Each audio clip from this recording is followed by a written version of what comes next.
जय हिंद दोस्तों, आज हम देखेंगे क्लास 10th का हिंदी का चैप्टर 3 जो कि है भारत से हम क्या सीखे, जिसके लेखक है मैक्स मुलर जी। चलिए पहला क्वेश्चन देखते हैं। पहला क्वेश्चन हमारा क्या है, स्वामी विवेकानंद ने वेदांतियों का वेदांती किसे कहा। तो आप लोग कमेंट कीजिए कि स्वामी विवेकानंद ने वेदांतियों का वेदांती किसे कहा। तो स्वामी विवेकानंद जी जो है वो मैक्स मुलर जी को कहे थे कि वेदांतियों का वेदांती मैक्स मुलर को कहते हैं। सही ऑप्शन हमारा सी हो जाएगा। चलिए नेक्स्ट क्वेश्चन देखते हैं। देखिए नेक्स्ट क्वेश्चन हमारा क्या है, यूनान व रोम के संपूर्ण साहित्य से कहीं अधिक विशाल है। तो यूनान और रोम के संपूर्ण साहित्य से जो है हमारे देश का जो है संस्कृत भाषा और साहित्य जो है वो अधिक विशाल है, यानी बड़ा है। तो सही ऑप्शन हमारा क्या हो जाएगा, ए हो जाएगा। चलिए देखते हैं नेक्स्ट क्वेश्चन। देखिए नेक्स्ट क्वेश्चन हमारा क्या है, भारत से हम क्या सीखे के रचनाकार है। यानी ये भारत से जो हम क्या सीखे इसके जो लेखक है वो कौन है। तो भारत से हम क्या सीखे तो इसके लेखक कौन है, तो मैक्स मुलर जी है। तो पहला ऑप्शन हो जाएगा सही। चलिए नेक्स्ट क्वेश्चन की ओर देखते हैं। देखिए नेक्स्ट क्वेश्चन हमारा क्या है, मैक्स मुलर का जन्म कब हुआ था। तो बताइए आप लोग कि मैक्स मुलर का जन्म कब हुआ था। तो 1823 ईस्वी में हुआ था। सही ऑप्शन हमारा ए हो जाएगा। चलिए नेक्स्ट क्वेश्चन देखते हैं। जल्दी जल्दी से आप लोग कमेंट कीजिए आंसर। सर विलियम जोन्स समुद्री यात्रा करते हुए भारत कब पहुंचे थे। तो बताइए सर विलियम जोन्स जो थे तो वो समुद्री यात्रा करके भारत जो है वो कब पहुंचे थे। तो 1783 ईस्वी में पहुंचे थे। कब पहुंचे थे, 1783 ईस्वी में। सही आंसर क्या जाएगा, डी जाएगा। चलिए नेक्स्ट क्वेश्चन देखते हैं। देखिए नेक्स्ट क्वेश्चन हमारा क्या है, भारत से हम क्या सीखे क्या है। यानी जो ये लिखा गया है भारत से हम क्या सीखे ये क्या है, तो यह एक क्या है, भाषण है। भारत से हम क्या सीखे ये जो पाठ है वो क्या है, तो एक भाषण के रूप में इसको प्रस्तुत किया गया है। चलिए नेक्स्ट क्वेश्चन देखते हैं। देखिए नेक्स्ट क्वेश्चन हमारा क्या है, हितोपदेश का जर्मन भाषा में अनुवाद किसने किया। तो बताइए हितोपदेश का जो है जर्मन भाषा में अनुवाद किसने किया था। तो वो मैक्स मुलर जी किए थे। कौन किए थे, मैक्स मुलर जी किए थे। सही ऑप्शन हमारा क्या जाएगा, बी जाएगा। चलिए नेक्स्ट क्वेश्चन की ओर चलते हैं। देखिए नेक्स्ट क्वेश्चन हमारा क्या है, मैक्स मुलर ने कालिदास की किस पुस्तक का जर्मन भाषा में अनुवाद किया। तो बताइए आप लोग मैक्स मुलर जो थे वो कालिदास की किस पुस्तक का जो है वो जर्मन भाषा में अनुवाद किया था। तो मेघदूत जो थे कालिदास की रचना है उसको मैक्स मुलर जी जो है वो जर्मन भाषा में अनुवाद किए थे। तो सही ऑप्शन हमारा क्या जाएगा, सी जाएगा। चलिए नेक्स्ट क्वेश्चन की ओर बढ़ते हैं। देखिए नेक्स्ट क्वेश्चन हमारा क्या है, विश्व विख्यात विद्वान फ्रेडरिक मैक्स मुलर का जन्म कहाँ हुआ था। तो बताइए ये जो मैक्स मुलर जी थे उसका पूरा नाम क्या था, फ्रेडरिक मैक्स मुलर था। वो विद्वान भी थे और विश्व विख्यात भी थे। तो इसका जन्म जो है वो कहाँ हुआ था, तो जर्मनी में हुआ था। कहाँ हुआ था, जर्मनी के डेसाउ नामक शहर में हुआ था। कहाँ हुआ था, जर्मनी के डेसाउ नामक शहर में। सही ऑप्शन हमारा बी जाएगा। आइए देखते हैं नेक्स्ट क्वेश्चन क्या है, मैक्स मुलर थे। तो बताइए मैक्स मुलर कौन थे, मैक्स मुलर कौन थे आप लोग बताइए कमेंट करके। भारत भक्त थे, संस्कृतानुरागी थे, वेदों के प्रति अगाध आस्था रखने वाला भी व्यक्ति थे। यानी इनमें से सभी था, उपयुक्त सभी था। सही ऑप्शन डी हो जाएगा। मैक्स मुलर का भारत के प्रति बहुत देशभक्त था भारत का, और संस्कृतानुरागी था। संस्कृत के प्रति बहुत ज़्यादा उसका अनुराग था। वेदों के प्रति उसका अगाध आस्था था, यानी वेदों में वो विश्वास रखते थे। सही ऑप्शन डी हो जाएगा। आइए नेक्स्ट क्वेश्चन देखिए क्या है हमारा, मैक्स मुलर के पिता का क्या नाम था। तो बताइए मैक्स मुलर के पिता का नाम क्या था, विल्हेम मुलर था। क्या था, विल्हेम मुलर। सही ऑप्शन हमारा सी हो जाएगा। आइए नेक्स्ट क्वेश्चन की ओर बढ़ते हैं। देखिए नेक्स्ट क्वेश्चन क्या है, प्लेटो और कांट अध्ययन करने वाले यूरोपियन लोगों के मनन योग्य देश है। प्लेटो और कांट का अध्ययन करने के लिए जो यूरोपियन लोगों के लिए मनन योग्य देश कौन सा है, किसको बताया गया है। तो बताइए आप लोग कमेंट करके, भारत को बताया गया है।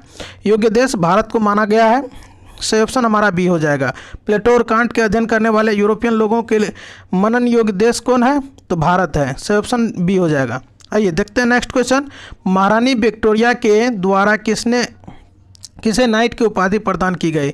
महारानी विक्टोरिया जो थी वो मैक्स मुलर को नाइट का उपाधि दिया था। क्या दिया था, नाइट का उपाधि दिया था। लेकिन ये मैक्स मुलर जी को तुच्छ लगा, लेकिन इसको वो जो है बाद में इस उपाधि को जो है वो त्याग दिया, यानी कि ग्रहण नहीं किया, मान के चलिए। सही ऑप्शन हमारा बी हो जाएगा, कि ऑप्शन जो बी हो जाएगा। मैक्स मुलर को महारानी विक्टोरिया ने नाइट का उपाधि दिया था, लेकिन तुच्छ लगने के कारण मैक्स मुलर ने इस उपाधि को त्याग दिया। सही ऑप्शन हमारा क्या हो जाएगा, बी हो जाएगा। सही ऑप्शन बी। चलिए नेक्स्ट क्वेश्चन देखते हैं क्या है। मैक्स मुलर के अनुसार सच्चे भारत के दर्शन कहाँ हो सकते हैं। तो मैक्स मुलर जी जो है वो बताते हैं कि सच्चे भारत का दर्शन कहाँ हो सकता है, तो ग्रामीण में होता है, ग्रामीण भारत में होता है। कि सच्चे भारत में लोग कैसे रहते हैं, कैसे जीवन यापन करते हैं, इस चीज़ को कहाँ बताया है, ग्रामीण भारत में सच्चे भारत का दर्शन होता है, ये मैक्स मुलर जी कहते हैं। और सही में गाँव में सच्चे भारत का दर्शन मिलता है। चलिए नेक्स्ट क्वेश्चन देखते हैं क्या है। देखिए, मैक्स मुलर को वेदांतियों का भी वेदांती किसने कहा। तो बताइए आप लोग, मैक्स मुलर जो थे उनको वेदांतियों का वेदांती किसने कहा। तो स्वामी विवेकानंद जी ने कहा था। सही ऑप्शन हमारा क्या जाएगा, बी जाएगा। आइए नेक्स्ट क्वेश्चन की ओर चलते हैं।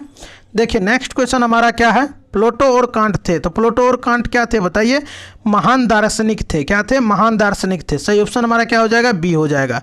आइए नेक्स्ट क्वेश्चन की ओर चलते हैं। देखिए, सच्चा भारत कहाँ बसता है। तो बताइए, अभी बताए थे सच्चा भारत जो है वो कहाँ बसता है। तो सच्चा भारत गाँवों में बसता है, गाँवों में निवास करता है। सही ऑप्शन हमारा ए जाएगा। देखिए नेक्स्ट क्वेश्चन क्या है। मैक्स मुलर ने नया सिकंदर किसे कहा। तो बताइए, मैक्स मुलर जी जो थे वो नया सिकंदर किसको कहा था, युवा अंग्रेज अधिकारियों को क्या कहा था, नया सिकंदर कहा था। सही ऑप्शन हमारा डी जाएगा। चलिए नेक्स्ट क्वेश्चन की बढ़ते हैं।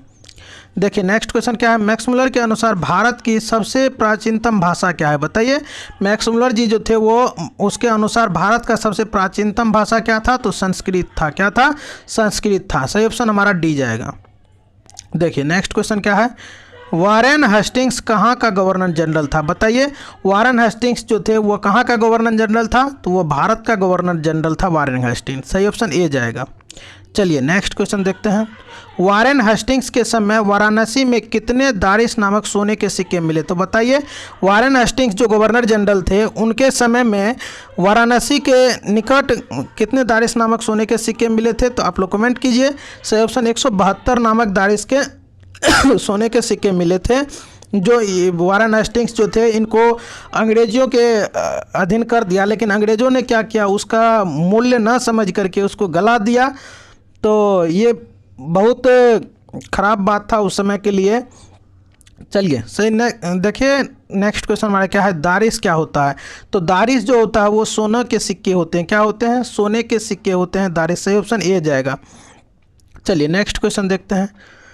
किसके अध्ययन क्षेत्र में भारत के कारण नवजीवन का संचार हो चुका। किसके अध्ययन क्षेत्र में भारत के कारण नवजीवन का संचार हो चुका। तो बताइए, सही ऑप्शन क्या होगा, 23 का हो जाएगा बी, नीति कथा। सही ऑप्शन हमारा जाएगा बी जाएगा। चलिए नेक्स्ट क्वेश्चन देखते क्या है। संविधान कीजिए,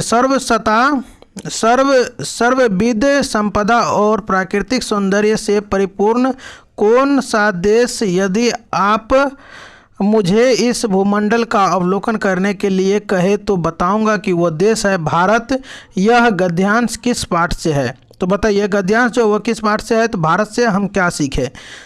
सही ऑप्शन हमारा बी जाएगा। आइए नेक्स्ट क्वेश्चन की ओर चलते हैं। देखिए नेक्स्ट क्वेश्चन हमारा क्या है। नेक्स्ट क्वेश्चन देखिए हमारा क्या है। मैक्स मुलर ने कठ और केन आदि उपनिषदों का किस भाषा में अनुवाद किया। तो जर्मन भाषा में अनुवाद किया। सही ऑप्शन हमारा सी जाएगा। क्या जाएगा, सी जाएगा। चलिए नेक्स्ट क्वेश्चन। यदि आप भू विज्ञान में रुचि रखते हैं तो हिमालय से श्रीलंका तक का विशाल भू प्रदेश आपकी प्रतीक्षा कर रहा है। यह गद्यांश किस पाठ से लिया गया है। तो यह गद्यांश जो है भारत से हम क्या सीखे से लिया गया है। सही ऑप्शन बी जाएगा। आइए नेक्स्ट क्वेश्चन की ओर बढ़ते हैं। देखिए नेक्स्ट क्वेश्चन हमारा क्या है। मैक्स मुलर के अनुसार वह कौन सा देश है जो हकर्स जैसे अनेक वनस्पति को अनायास ही अपनी ओर आकृष्ट कर लेती है। तो वो है देश भारत। मैक्स मुलर के अनुसार वह देश भारत है जो हकर्स जैसे अनेक वनस्पति को अनायास अपनी ओर आकृष्ट करता है। तो सही ऑप्शन हमारा सी जाएगा, भारत है। देखिए नेक्स्ट क्वेश्चन हमारा क्या है।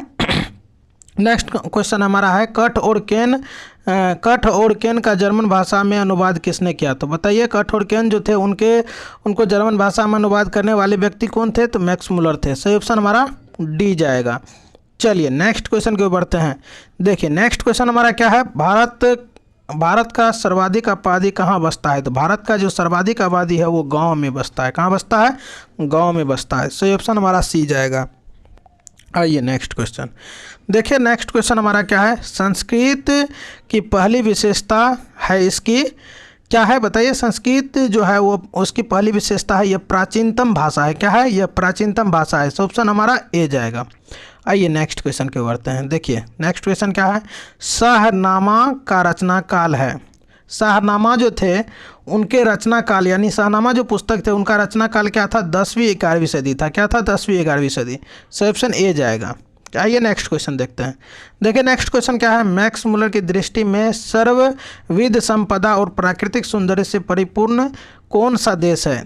तो यह है सर्वविध संपदा और प्राकृतिक सौंदर्य से भरा हुआ यानी परिपूर्ण यानी भरा हुआ देश कौन सा है? तो भारत है। सही ऑप्शन हमारा सी जाएगा। चलिए क्वेश्चन यहाँ पे खत्म होता है। मिलते हैं किसी नेक्स्ट टॉपिक के साथ, अगले चैप्टर के साथ। तब तक आप लोग पढ़ते रहिए इसी तरह से, और कमेंट करके बताइएगा कि इस 32 क्वेश्चन में आप लोगों का कितने क्वेश्चन सही हुआ है। मिलते हैं नेक्स्ट वीडियो में, तब तक के लिए बाय।